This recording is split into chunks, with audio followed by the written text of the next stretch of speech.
Watch the Game podcast. LA Cheatham. Benjamin Banneker, we here, and we reacting to what we saw today for the Chicago Bears and Dallas, Texas. Hey man, I don't know about you, but I saw progress on the offensive end. Dallas, don't say on the whole team, just the offense. Yeah. I saw progress on the offensive end. They didn't give up, but the defense couldn't stop a cold. They couldn't stop the Cowboys. They looked like they had matchup problems. Looked like the scheme was messed up. I don't know what they accomplished and what they were trying to accomplish. But what really confused me is that how you can let Dak Prescott have such a success rushing the football when you practice against a scrambling or a more elusive quarterback Yeah. day in and day out. That's what got me about this. Also, we knew, or at least I felt that there would be a regression somewhere when you're talking about when you get rid of Robert Quinn, at least in the locker room. Maybe that has something to do with the way the defense played today. Maybe not. What you think? Outside of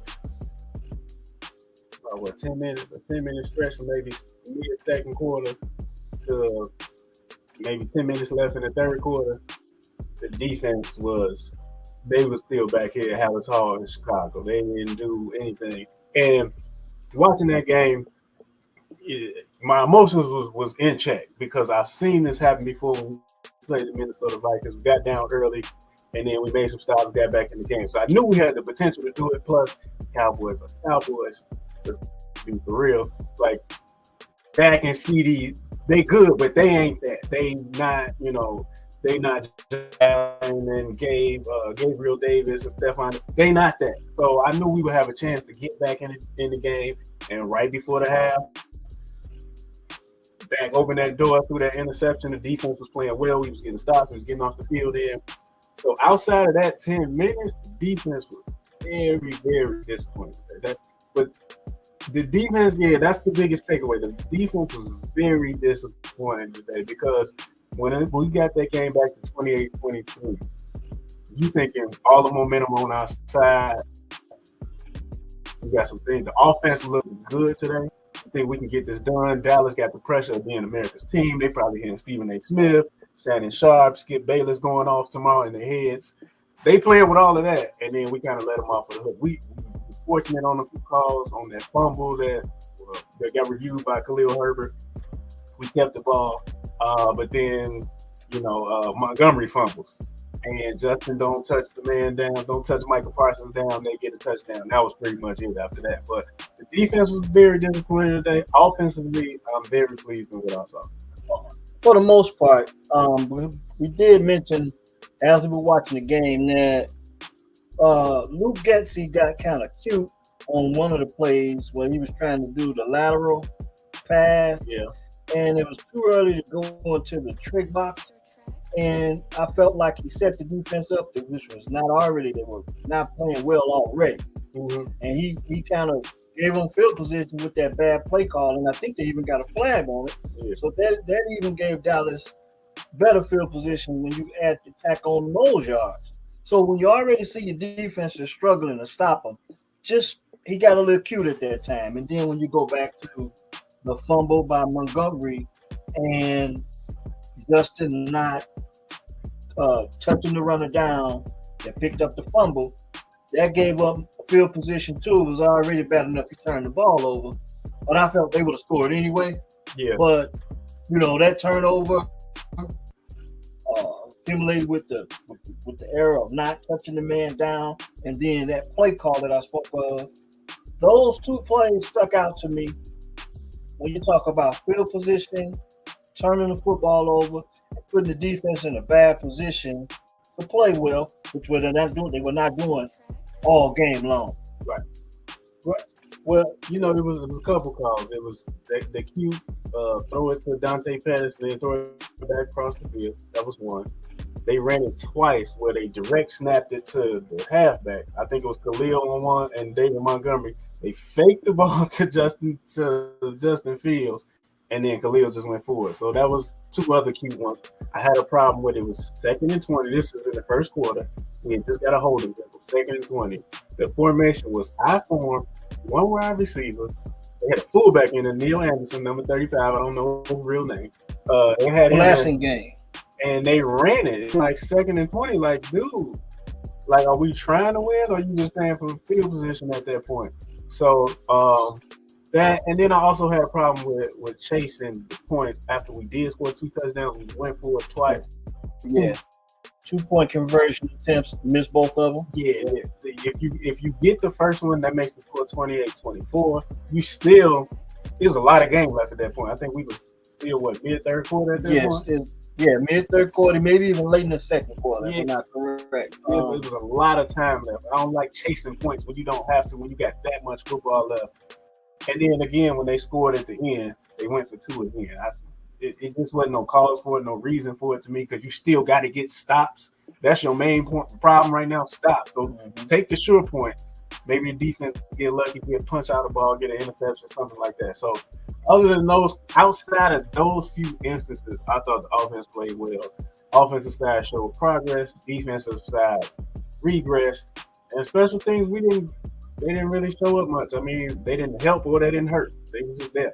Yeah, well, special teams, a lot of times if you don't hear guys' names on special teams, it can be a good thing because you don't want to flip the field the wrong way and you don't want to turn the ball over. So we didn't see that on special teams. Okay, the defense obviously didn't play well. And when I think of that, I think of a few people get off subject, but I wanted to take out the time early in this episode to shout out a couple people that I know that personally spent their hard-earned money or were gifted somehow to go to Dallas and enjoy this game in Wally World. And I want to shout out to my man Will Bates and Demetrius Emery. Will Bates and Demetrius Emery, those guys, they were able to go down, represent for the Bears. They had a hell of a weekend. They had the VIP treatment from when I saw from the pictures too. They was on the star and everything. So. Yeah, well, Will went down, and I think he had a tour set up. They had a tour set up for fans. That might be something they do on the regular at AT&T Stadium. But he was able to go in on Saturday morning and tour the stadium. And one day we're gonna get up with you, Will, and figure out how you pull that off. Yeah. But to get back to the game, I wanted to talk about, as we were watching the game, we decided, we kind of figured this might be the best game that the Cowboys play for the rest of the year. Now, don't get me wrong, they're talented. They're very talented. But with the Bears, you got a young defense, okay? Losing the leader. Yeah, you losing Robert Quinn for whatever people may think. He only had 1 sack. But when you talk about locker room leadership, you cannot discredit that he probably had some of that, being the veteran that he was, and then getting ready on what we would consider a short week to prepare for the Cowboys. It had to be a hell of a task to go into Dallas. And I got to think the guys were riding really high off the Patriot win. Yeah. And then you have a key member of the team get traded like 2 days after that. And you know it had to affect some people. It affected Roquan Smith. He couldn't even finish the press conference when they asked him about it. It went down right as his press conference was taking place. Right. He ended up breaking down in tears. But let's shine some light on that. Remember, I told you, he might have been crying then, but the Bears getting rid of Robert Quinn might have freed up some money for him to get paid. So he can laugh later. Yeah. And he didn't play particularly well today either, so I'm not exactly going to put a lot of money in his pocket. I seen him miss a big tackle for loss. Pollard. He could have had Pollard in the backfield. Yeah, the game was a little bit out of reach. I don't want to say they quit, but they missed some plays. They missed some opportunity to make plays on defense. Yeah, I don't think it was a quit. I think it was just not really being prepared to play. They might have been feeling still too good off of the Patriots win. And that's when we got together before the game, we was just looking to see whether they're going to be able to stack 2 games together. Whether that resulted in a win or a loss, we just wanted to see 2 good performances back to back, so we can know, this coaching staff moving things in the right direction. These players are moving things in the right direction. So the same way we gave Blue and Etsy and Allen Williams credit last week, I mean, we got to ding them a little bit, at least on the defensive side of the ball, because you come out the gate, you down 14-0. It's 21-7 before we even think about it. It was 28-7 before we got rolling. And we sitting there watching the game just from that first touchdown drive that the Bears had and how we was moving the ball. We didn't feel we was out of that game. It was way too early. Again, Dak and CD is not like that. And Justin was doing some things we could smile about as Bears fans, like, okay, we see it. We see it coming. Yeah, he probably should have stepped out of bounds right there instead of taking a hit. But we saw it coming. He was finding his open guys. N'Keal Harry was making an impact. He hit Cole Kmet for a touchdown today. Khalil Herbert looked excellent outside of the fumble. Well, he didn't even count as a fumble because he got it back. Montgomery looked good. So we saw a lot of things that led us to believe this game wasn't over. And even though the final score was 49-29, I don't feel like we as Bears fans today wasted our time watching. Like they just quit on us and embarrassed us on TV. They didn't do that. I saw progress. I believe you saying you saw progress offensively. Don't want to get that confused. We saw progress on the offense, but I think this had to be the worst defensive performance of the year from this Bears defense. They took a lot of pride into saying they've only given up 7, at least we as fans. We took a lot of pride in saying they've only given up 7 points in the second half, but Dallas figured out a way to bust that up, score a few more points, and pull away from the Bears. Overall, I won't get into some statistics, but overall, I just think that we can get away from whether or not Justin Fields is the quarterback of the future. He's the guy. I'm sold. I'm sold on Justin Fields. I need him and Getsy to get better on some of the play calling. I don't want to see him scramble as much, especially not a lot of run plays that's called for the quarterback. But I really like when things break down, he has the ability to make something happen with his feet. But I'm good with Justin. I need for them to draw up more plays where he has more screenplay. Not so much screenplay. He got a release valve. A release valve, what we call the hot receivers and stuff like that from the tight end or short. And I feel he missed Khalil Herbert or Montgomery on one play where he took a sack, where he could have just dumped it over the top, and maybe he would have scooted guy maybe 5 to 10, maybe he would have broken even more beyond that. Justin has to do a better job of hitting the hot receivers, or they need to have a more offensive structure so that he can pick up hot receivers, like I said, wide receivers, tight end, or running back. Somebody has to stay down for the check down. Yeah. And I think he needs more check down options in this offense. We watching this game, I had a lot of guys texting me, the Taylor Made boys. My boy Chris say, hey, he acting like he at Ohio State. He was making reference when he didn't touch the man down. It's not college football. You got to touch the man down. But all I could think about was him continuing to look on offense, continuing to look for the big play and not taking what the defense was giving him. The speed of the game doesn't allow you to look downfield as long. Overall, I was happy with his performance. I think Luke Getsy has some coaching, something to coach with, some coaching tools, the things to bring out to the offense this week, some things where they can get better at, some things where they can grow at doing. Really happy to see N'Keal Harry get in the end zone because I don't give a damn what nobody thinks. 6'4", 220 pounds is a matchup problem at wide receiver. And where everyone is running around talking about we need to go get this guy, we need to go get that guy. Maybe it's time to target the guys that we have. N'Keal Harry, EQ St. Brown. Pettis is becoming more of the game plan. We even saw Cole Kmet catch a touchdown. We seen a lot. We seen the running game be steady. and continue to do what it's done off yet. Another 240-yard game rushing on the offense, running the football. So the identity of the offense is establishing itself, but we need to see more guys involved. I think from a perspective of playing from behind, they put them in a position where they had to do those things. Because had the Bears been winning, you probably would have got a little bit more vanilla. Mm-hmm. But today they were pushed. We got to really push the ball down the field. They had a chance to see if they had the opportunity to do that. Now, I made a chicken run. Okay? I'm let y'all give y'all the insight. I made a chicken run. So when my man was scoring that touchdown, N'Keal Harry scored his touchdown, you had the benefit of seeing that as it happened. Yeah. I had to listen to it on the radio, and I was elated that N'Keal Harry had scored the first touchdown as a Chicago Bear. I really want this dude to succeed. When you think about the fact that the Patriots drafted him in the first round, and we got him for, I think, a 6th round pick, if I'm not.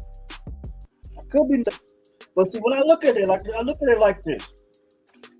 He is our first round wide receiver now. Right, yeah. So throw him the damn football, okay? Throw him the damn football. That's how I give him the kill, a shot. Now, I'm not into buying jersey. Gonna get his I might get him the kill. Hey, and then just to piggyback off of that, when guys do get an opportunity to make a play, gotta make a play. We saw, I forget who missed that, and Justin took a shot, and he was right there in the end zone. He didn't catch it. And then the very next play, he went to the other side of the field. I think Pettis and St. Brown missed touchdown passes on free plays, yeah. or penalty plays on the defense, and they didn't when they would capitalize. And this was when the game was in reach. Exactly, and that's the difference in between just the general fan base saying we ain't got no weapons, we ain't got no wide receivers. You start making some plays like that, and then we start saying, oh, well, he made that play, he can do some things. But you got to come through when you got your opportunity. There's been too many times this season where they left Justin out to dry, and most of the time he's taking a hit on them. You know, so don't get your quarterback killed for no reason, especially when you got a chance to put points on the board. Especially when you got a chance to. Dallas was reeling at that point. You catch that touchdown right there before halftime. What does that make the score? Because I think we got a field goal right before halftime instead of a touchdown. Yeah, I think we went into the halftime 28-17. Yeah. So you get that, you go in 28-20, something like that. Yeah. It's a totally different ball game, and you're getting the ball back coming out of the half. So now, just to let you know, for the first half, Ben might have a different vibe on it. Because remember, I was on a chicken run. I was not exactly watching the game. So I was on a chicken run. I was going to get some wings for us to enjoy as we, watch the rest of the game. And they're pretty good. But the fries, they need to work on fries. Yeah. Y'all need to work on the fries. Yeah, the fries wasn't on here, but the chicken wings was pretty good.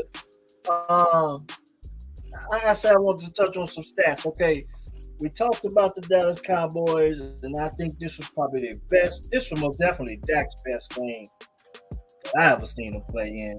But when I look at his stats, it's 21 or 27, 250 yards, 2 touchdowns, and a pick. That don't really blow you away, though. Yeah. That first quarter was like, damn, but they were doing some of the same things with Cooper Rush. Right. And I think they benefited from maybe what most people call their scripted play. Exactly. We pointed that on the game. They schemed CD open at one time. They brought him in motion against the zone. And I think they flooded the underneath zone. He was wide open. I think it was Eddie Jackson couldn't get there in time. Great play call. But when you look at Dak's numbers, all of it pretty much happened in like that first, 20 minutes of the game? Yeah. I believe the Bears outscored the Cowboys in the second quarter. I'm pretty sure they did. I know we went on a 16 to 3 run or something like that. When they got to 28-27, we outscored them. That's how we ended up getting back in the game. But, again, 21 out of 27, that's nothing to sneeze at an NFL quarterback, 250. But getting into what Jerry Jones and everybody wants Dak to be, That's very pedestrian. 2 touchdowns, 1 pick. Yeah, you got the win. You scored 49 points. The defense helped you out again. They got you 2 turnovers. So, I mean, what are we supposed to do? Tony Pollard had 3 touchdowns rushing. Yeah. You know what I mean? I'm going to get into his stats a little later. Looking at the Bears statistics, Justin was 17 of 23, 2 touchdowns, no picks. One was, I think, he actually threw a pick that was taken away. But so it's not a stat. But 17 of 23, 151 yards. Khalil Herbert, 16 carries, 99 yards, a touchdown. Justin Fields rushed for a touchdown. What my man Montgomery, because he got to be topic of discussion too. So 15, Montgomery 53. Had 15 for 53, and what's happening is you brought it up. Talked to my man, one of the table boys.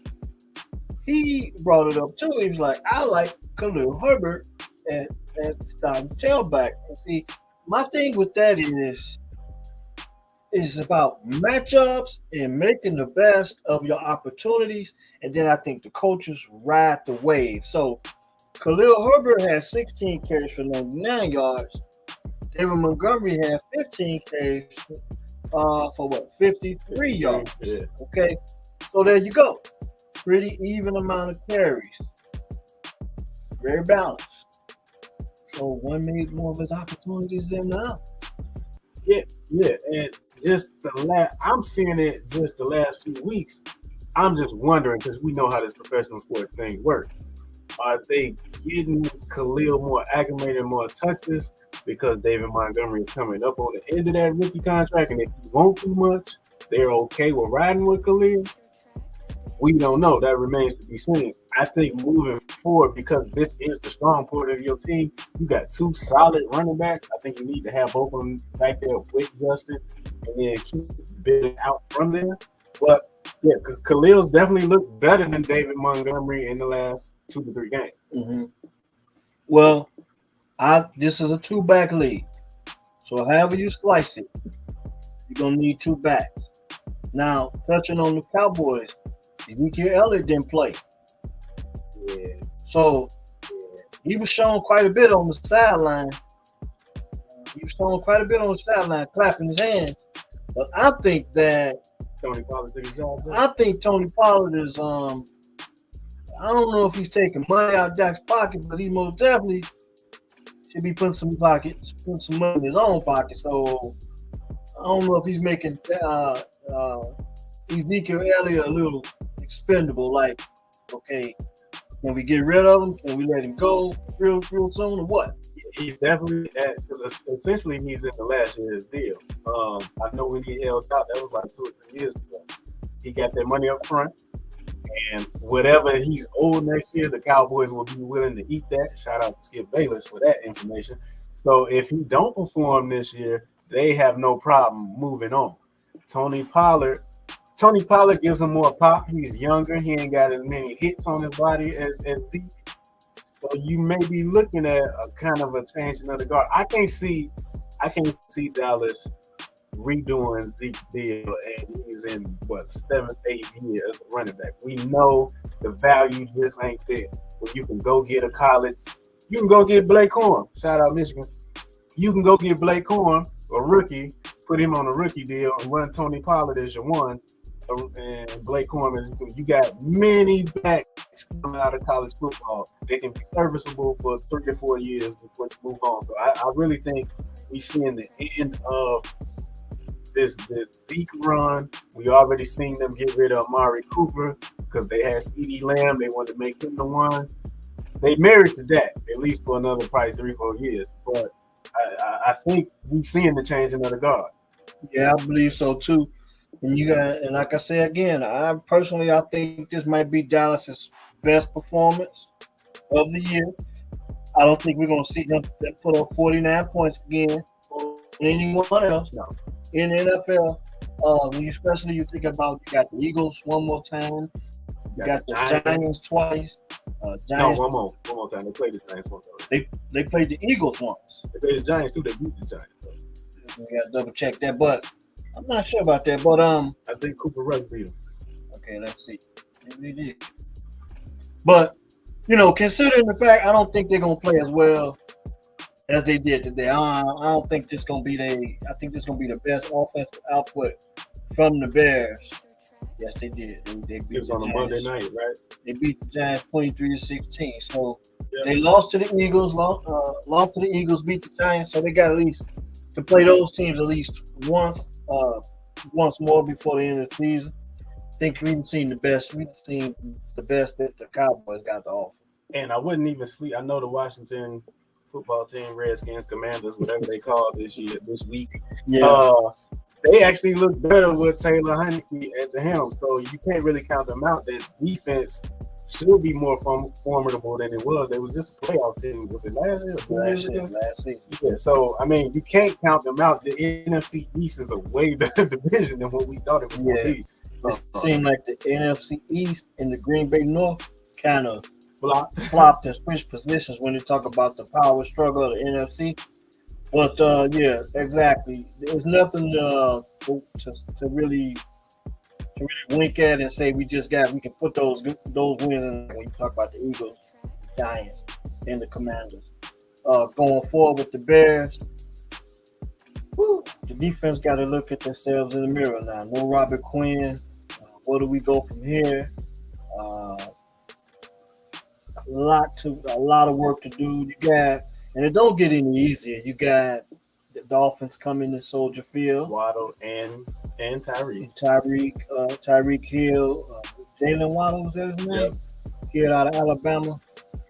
So you got Buffalo down the road. I think we talked about that. The Eagles down the road. So we talked about that. I think this game with Dallas probably is going to give the defense an opportunity to see themselves without Robert Quinn, and then it gives them a chance to grow up, put this trade behind them, and get better. Because at the very least, you don't want to be embarrassed. Yeah, and they got embarrassed today. The defense got embarrassed today. So now we back to, can we stack games together? Offense versus the Dolphins. Can you stack another good game together? You got one versus the Patriots. You had a decent game today versus the Cowboys. So I'm going to put that in the progress category. Can you do it again versus the Dolphins? And you continually do that. That's when you turn into a good football team. We can't have these sporadic, outings where we get 33 versus the Patriots, and then it's another game where we don't ever score more than 20 points a game. We can't do that. So we got back-to-back games, pretty much scoring 30 points, 33 and 29. What's that average? 31 and a half, I think, something like that. Mm-hmm. So we just want to see you stack games together now. And again, I'll say this because you call it the Green Bay North. The Green Bay North. And I know that they're struggling right now. Right. So we're still very much alive. Yeah, I know that they're struggling right now, but you cannot count. I'm not counting Aaron Rodgers out until he's out. Mm-hmm. Because the Bears had a chance to knock him out years ago, and they wouldn't even make the playoffs. Next thing you know, they lose the game. Then they mess around and lose the NFC Championship game to the same team, the Green Bay Packers. It's the Green Bay North because Aaron Rodgers owns the Detroit Lions. Aaron Rodgers owns the Minnesota Vikings. And then when you look at it, he might not have as much success in Minnesota on the road. Yeah, he kind of dropped, yeah, as much as he does like in Soldier Field or maybe even Detroit. Right. But nevertheless, Green Bay has owned this division. They won more division titles, and that's why I call it the Green Bay North. The Green Bay North. So as much of a Bears fan as I am, I'm just trying to be real, keep it real, motivate my team to do better and be better. It's the Green Bay North. Now, Ryan Poles said in his opening press conference, we're going to take the North and never give it back. So let's take the North.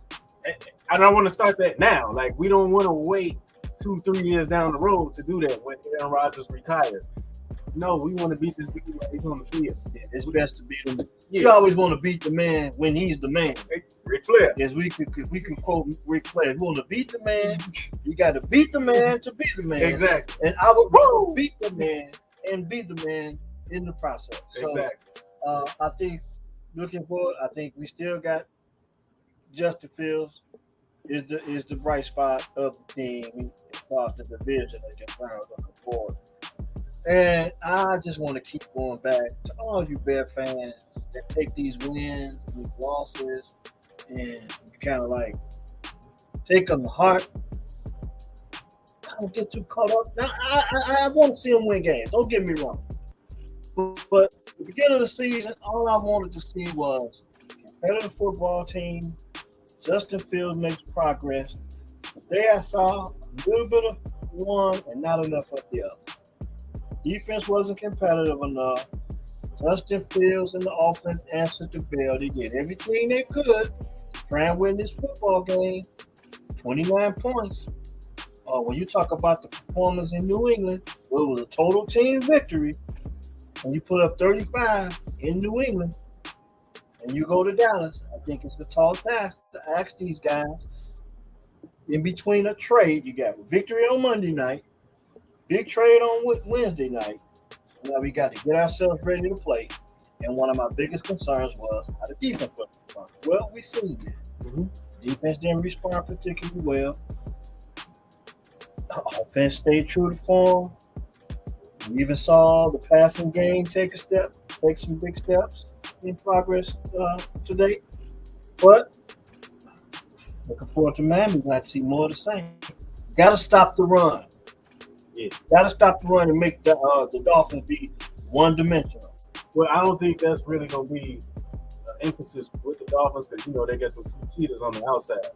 We got to worry about them more so next week. So coverage on the back end, even if they catch the ball, you got to tackle. And we saw a few instances today where they did not tackle, especially in the backfield, Tony Pollard. So we got to make the tackles. You make the tackles. I think Justin's at the point that I don't feel like in the last two, especially the last two games, he's not seeing ghosts anymore. When he gets up out of the pocket, he got a clear motive. He know what he's doing. It ain't just, I snapped the ball. Okay, I got to get up out of here because I didn't see that the last two games, so we just want to see them keep building. If they put up another 20 points again, or 20-plus points again next week, you got to think that's going to be enough to have them at least in the ball game. Not guaranteeing to win, but that's going to have them in the ball game. They scored 29 points today. You would think that would have them in the ball game. The most points they didn't gave up before today was 29 points. They would be in the ball game. So, yeah, we just want to see you guys be in the ball game. Again, offense back another one together. Defense looking for a bounce back performance. And we're going to be on the lake in Soldier Field. It would be good to come back to the crib because we've been gone for a minute. So it'll be good. Let's get a win. With the boys coming in from Miami, I don't know what the weather's going to look like. I hope it's going to be cold. But not so much cold. I don't want to be uncomfortable. Also, I think the Dolphins have played enough rainy games. I think they're looking like rain. 63 and rainy so far. So we need the elements to step in a little bit. Have them boys bring their big coats and their big towels out. The long 3-inch spikes. Yeah. And maybe be a little bit uncomfortable in the friendly confines of Soldier Field. And just continue progress with the running game. Continue progress with finding open receivers down the field. I checked the score with the Dolphins today. They beat the Lions. And at one point in time, the Lions, I'm not sure if they still are, but at one point, the Lions were the highest scoring team in the league. Yeah. They were the highest scoring team in the league, and the Dolphins beat them today 31-27. So it looks like the Lions were able to put up some points. I don't know how the rhythm and flows of that game or how it went. But, Tua coming back. It's the second game back from the concussion protocol. He was 29 of 36, 382 yards, 3 touchdowns, no picks. What did Tyreek and Waddle? Did they both go over 100 again? Tyreek was,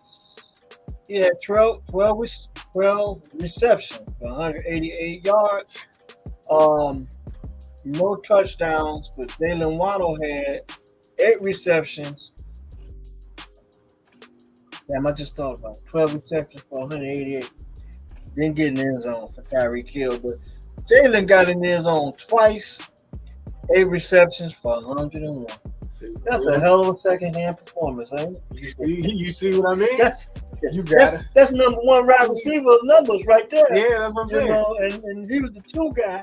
I mean, this is another situation where you can talk about who's the clear-cut one or who's the clear-cut 2. Well, we have that situation in the running game where one guy may outplay another, but both of them can be effective. Right. And it's the same situation where Waddle got in the end zone. From a plus perspective, he's more productive, but from a yardage perspective and catch perspective, Tyreek had more work done. He just didn't get in the end zone. So either way it goes, you got to find a way to match up with it. On the ground, let's see. Mostert. Remember when Mostert used to be a Bear? I remember when Mostert was a Bear. Okay. He was in camp at one time with the Bears. I think in the early Nagy. Maybe John Fox. Okay. Maybe the last year John Fox was hit. Well, Mostert, he's another guy that really can't. He can pull a Tony Pollard too. He can do that too. Considering the fact that the Bears don't particularly stop the run, Mostert can scoop. He can break out. Today he was 14 for 64, no touchdowns, 14 catches, 64 yards. But that's serviceable. That's serviceable in today's NFL. And if we can keep him there, and kind of keep those 2 guys cut, most definitely keep them out the end zone. Yeah, they can get all the yards they want, but keep them off the board. Most definitely try and keep them out the end zone. So, looking forward, man. Dolphins, Bears at Soldier Field, noon, at high noon. So, those of you guys tuning in, we have no more prime time football games for our Chicago Bears. Now that's a good thing because we can just wake up on Sunday morning, get out of the way, get your breakfast, and then just watch the game at 12 noon. Ain't no reason getting your misery, get it out the way quick. Or you can enjoy the progress of a football team that's getting better and learning how to play as a team in our Chicago Bears. Them primetime games hurt a little bit more because we wait all day, and then especially even if they lose. It feels a little bit different because you waited all day for this. It's the national game, and then this is what you do. Now, if they go out there and get embarrassed, then you want to call off work. You don't want to talk to your kids. It's real bad when they do that. So these 12 o'clock games, listen, they can play 12 o'clock games for the rest of their existence for me, and I'm good. We can be Super Bowl champs. And you know how you're supposed to open the season on Thursday? You can play that boy at 12 o'clock for my money. We ain't got to have no band coming, nothing. 12 o'clock. Let's get it in and let's get to it. So we're not exactly ready to do the Super Bowl shuffle. So we don't need to exactly put our team on the national stage right now. We ain't Super Bowl shuffling or nothing like that right now. Leave that up to the big boys. You know, we know it's a charter franchise, but we ain't impressing anybody right now. Yeah. Progress is the name of the game with the Chicago Bears. I just want to see progress. Now, the Green Bay North, Minnesota Vikings at the top of the Green Bay North. They beat Arizona today. Was it even close? 34-26. Okay. I don't have a rhythm or a vibe for that game. Two other games I want to touch on though, but I don't have a rhythm or a vibe for that game. But I just want to touch on the fact that Minnesota's doing their part to run away with the division. They're winning the games they need to win to make space between them and Green Bay and the Chicago Bears and the Detroit Lions. And I would like to point out for all those experts, Orlovsky. Mm-hmm. I think he was one of the main guys that had the Lions winning and being a playoff team. He used to play for the Lions. He used to play for the Lions. So that's what that was. Yeah, so I would really like to hear how he feels about the Lions now. But the Minnesota Vikings right now. So we got them later on down the road. Interesting to see. We talked about Robbie Quinn. Went to Philly. Did he play today? I saw him in the jersey and stretching, but he had like sweatpants on. He just had his jersey on. Okay, that may be in the warm up, maybe.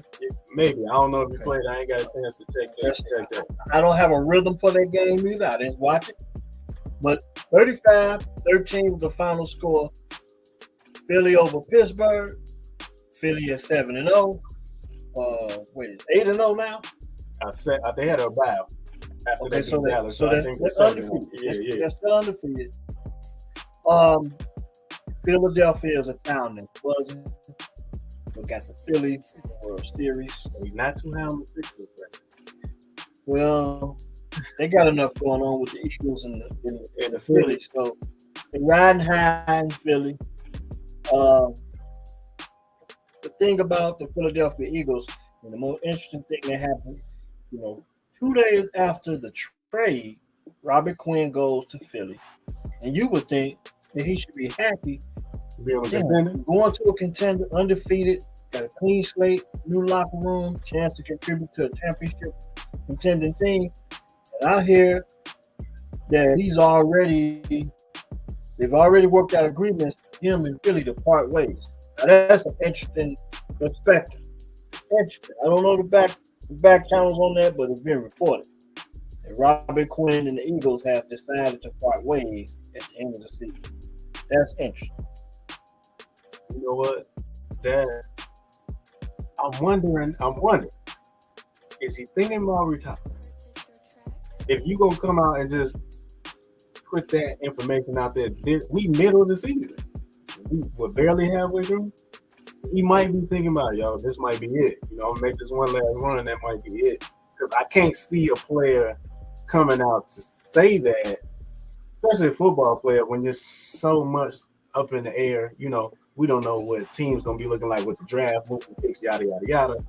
We don't know if he's angry, because we don't really hear that with NFL players, like in the NBA. Like, this guy's trying to get to Miami, or this guy's trying to get to the Lakers with LeBron. We don't really hear that. So it's going to be interesting how that plays out. Like I said, he might be thinking about hanging up his cleats, but we'll see as the season unfolds. We'll definitely be here and watch the game to cover it.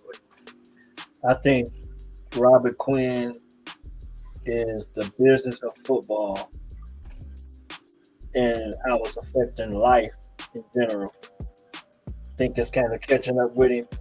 Watching some of his interviews, press conferences as a Chicago Bear, I had a lot of respect for him, because you can tell that he was a guy that was professional, but he was able to put things in perspective when it came to on and off the football field.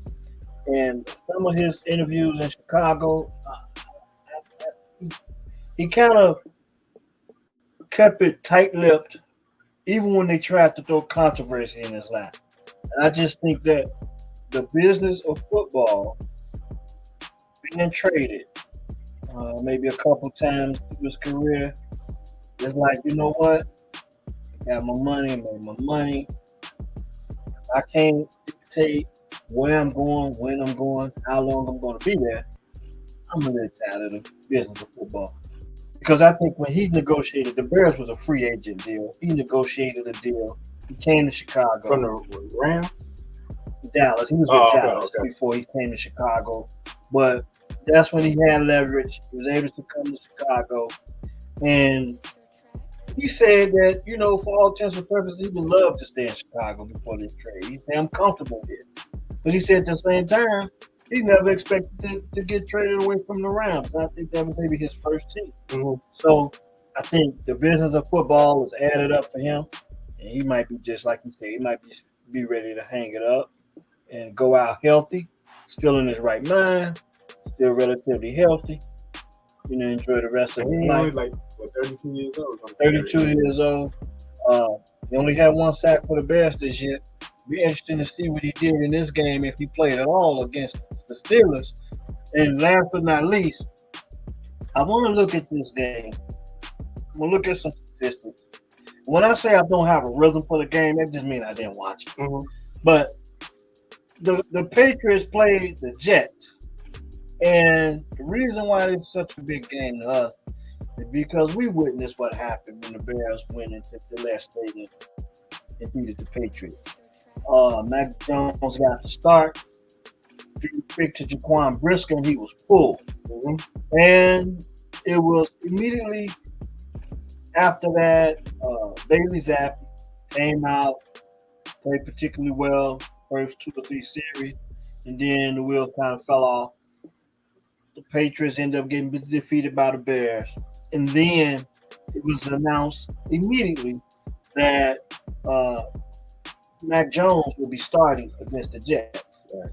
So, like I said, I didn't get a chance to let me see. Mac Jones played the entire game.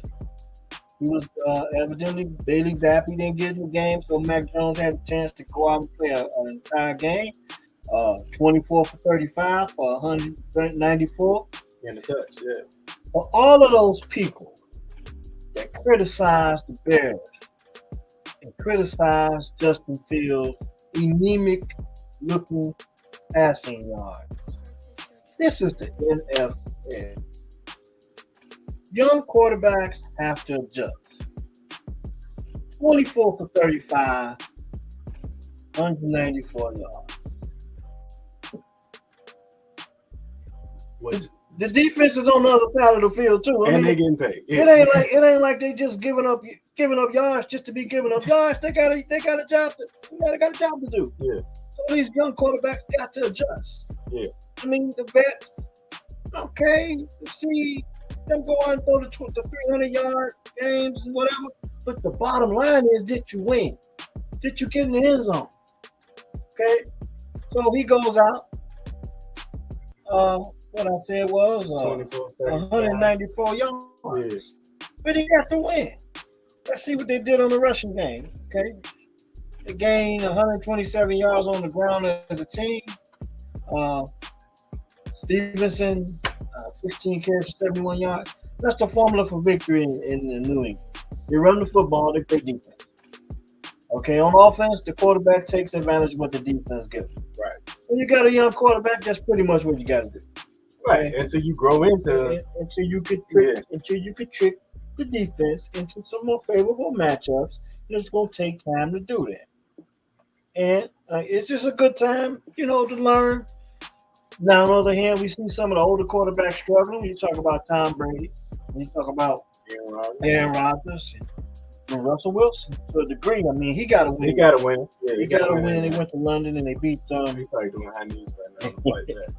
They went to London early this morning and they beat the Jaguars. So the Jaguars go over there. It seems like every year when they go to London, the Jaguars is always going to London. That's their home away from home. I would like to think. I don't know if they get all the support in the world down there. When you talk about taking the team abroad, that means you're gonna lose a home game. Exactly. So yeah. Maybe they don't get the fan support. Same thing you're talking about with the Falcons. Yeah. So they like, you know what, we can take the team overseas and market the NFL over there. Probably get a little bonus. Yeah. And not only that, they have developed somewhat of a following in London. They're over there all the time. Because they're over there all the time. So maybe they like Jacksonville over there. I don't know. But definitely, if Jacksonville was a Super Bowl contending team year in and year out, probably wouldn't see them over there as much. Yeah. Well, obviously, we know what they're trying to do.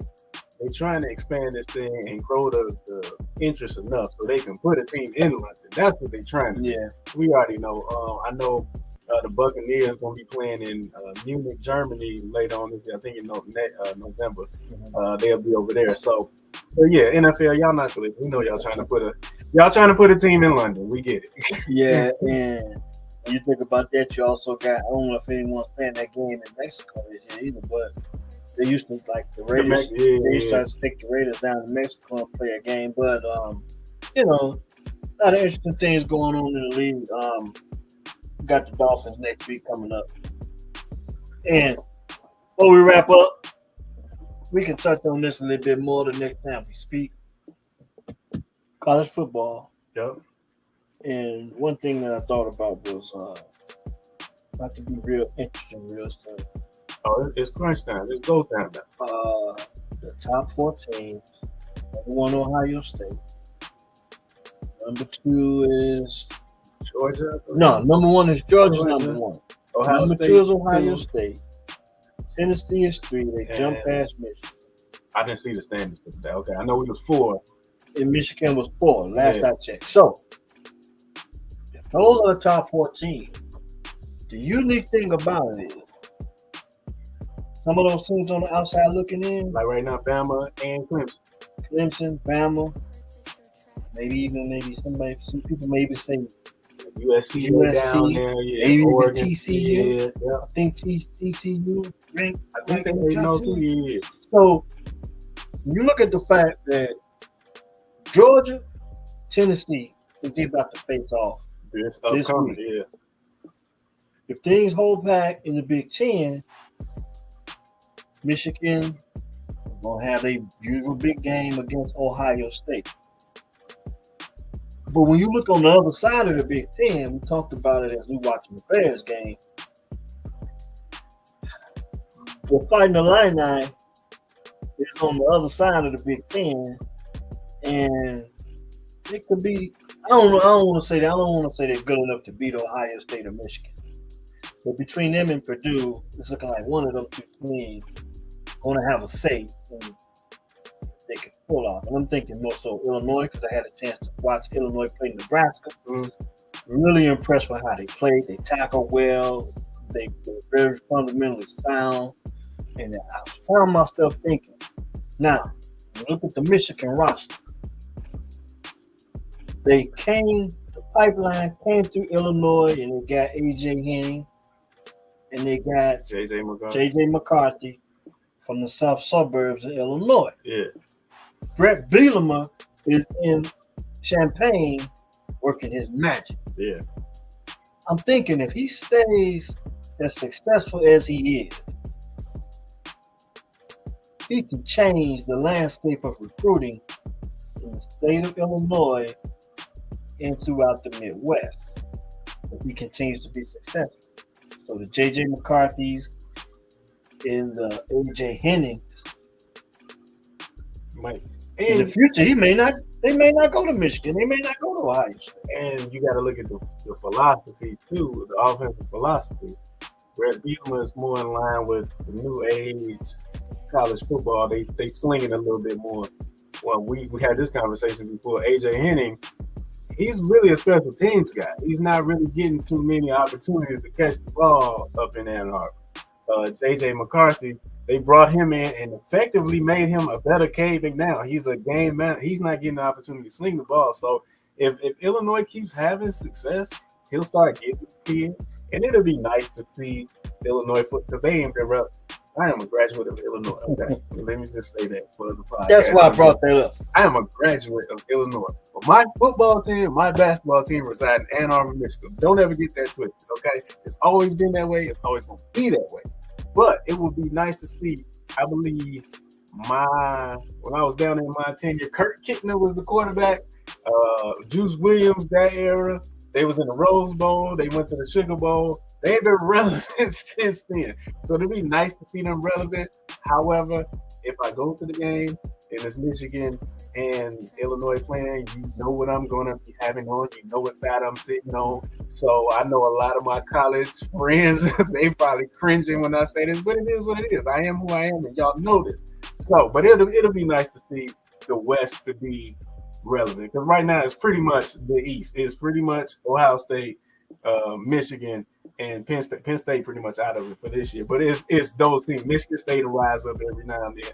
Hey, if I see y'all Michigan State after I see what happened in that tunnel, y'all gonna have to see me, okay? I want all the smoke.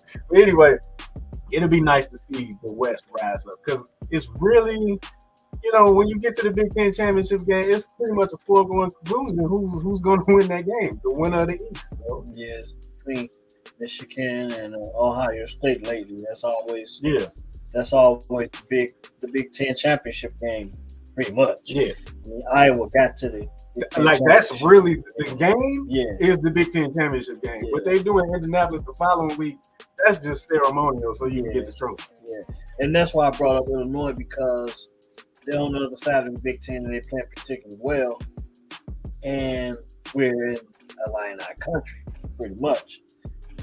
When you consider Purdue, Illinois, Indiana, Northwestern, that's pretty much where we based. You got to pick one of them teams. Yeah. And I think it was worth mentioning that Brett Bielema's got the guys playing good football. think they're 7-1. Last I checked, they were 17th in the country. I think they might be a force to be reckoned with. Most definitely in the Big Ten. We'll see how it goes. Looking forward. Bears, Dolphins. Week 9, is it? Week 9, yeah, because week 3 and 5, yeah, that's week 9. Going into week 9. The season is moving fast. Hey.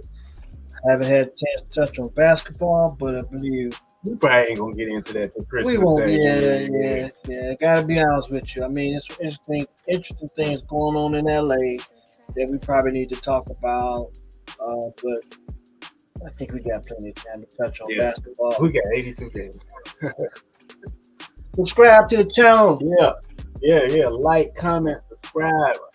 We are trying to grow this thing. We want you to be on the journey with us so we can come to your crib and watch the game. We definitely got some plans in the works, but we want to have some outings where y'all come watch the game with us. Y'all give us y'all feedback so you see what y'all see so we can go back and forth so we can get the chat going, we can get the comments going.